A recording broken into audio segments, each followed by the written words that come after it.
Hello students, I hope all of you are fine and doing well. Now today I will continue with issue of shares which I had started in my previous video. Today we will take up another elaborate problem and take off from where we had left in the previous class. Now let us just first read the problem.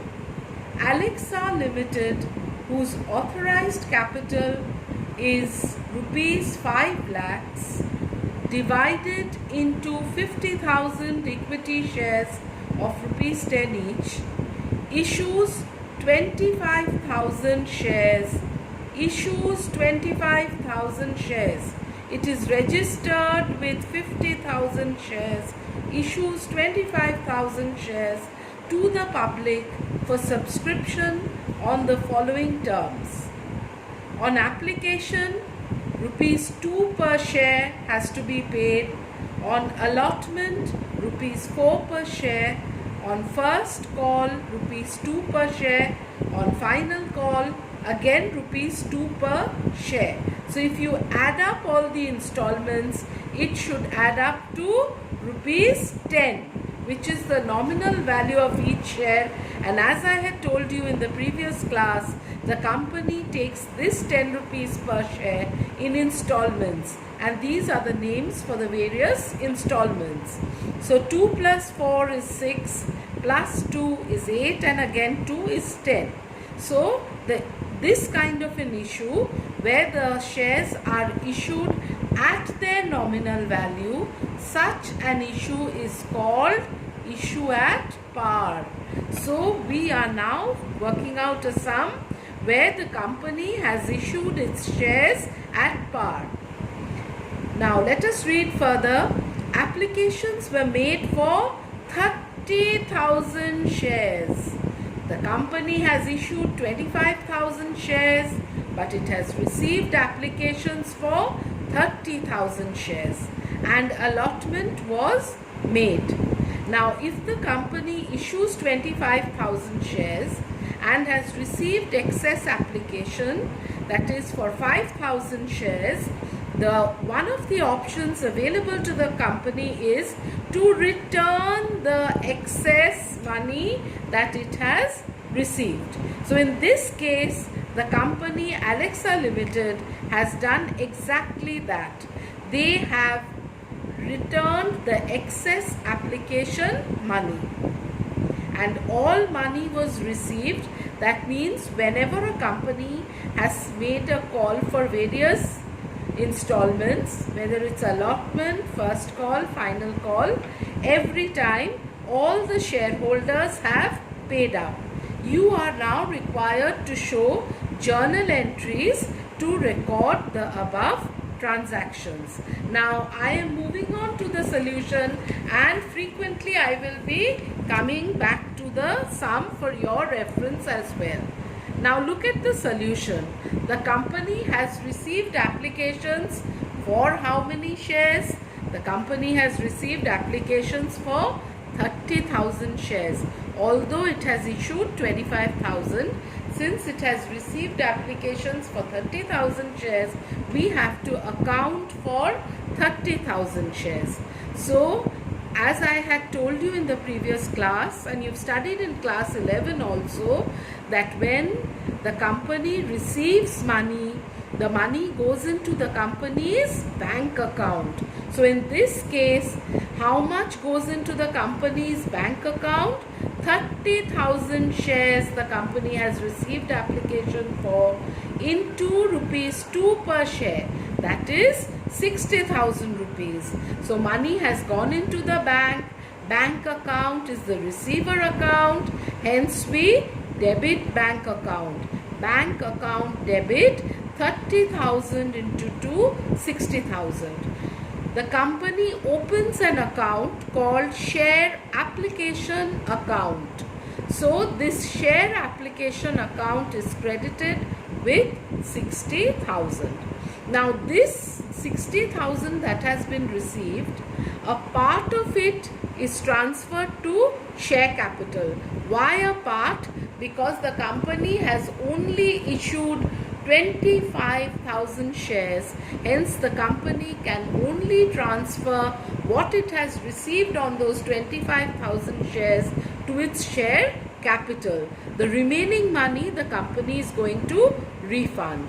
So, the money is being taken out of share application account. Hence, we debit share application account with 60,000. And where does the money get transferred to? Share capital account. So 25,000 into 2, 25,000 into 2, 50,000 gets transferred to share capital account. And how much excess application has the company received? The company has received excess application on 5,000 shares at the rate of rupees 2 per share. So 5,000 into 2 rupees is 10,000 rupees. This 10,000 rupees the company is returning back to the shareholders. When the company receives money, the bank account is debited. When we take out money from the bank account, we need to reduce the bank account.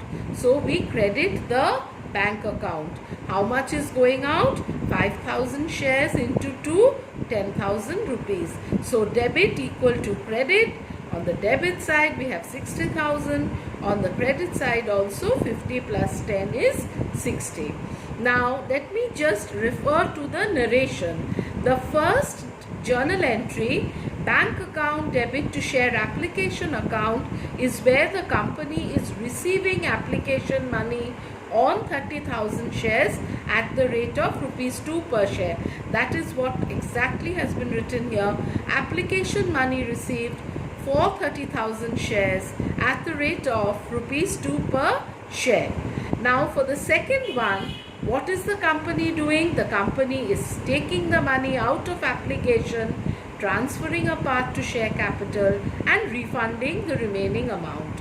So transfer of share application money to share capital account and excess refunded.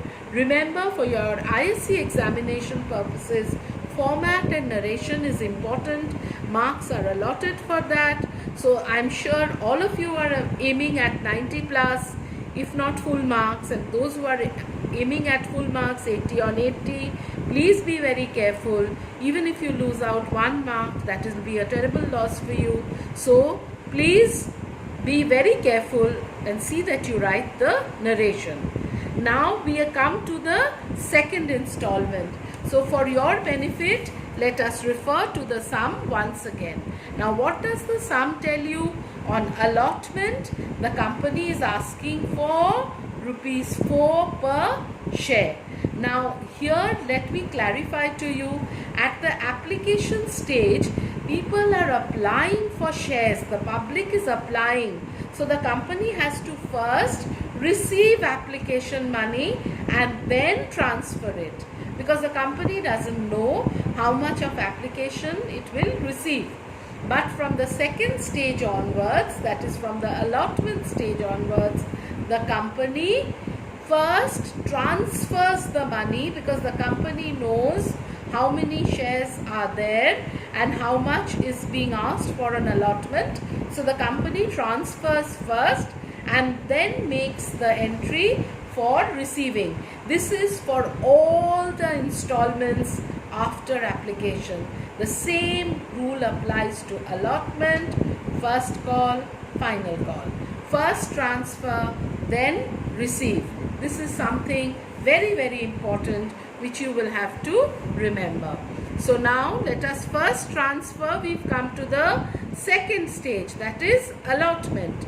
At the allotment stage, share allotment account debit to share capital account.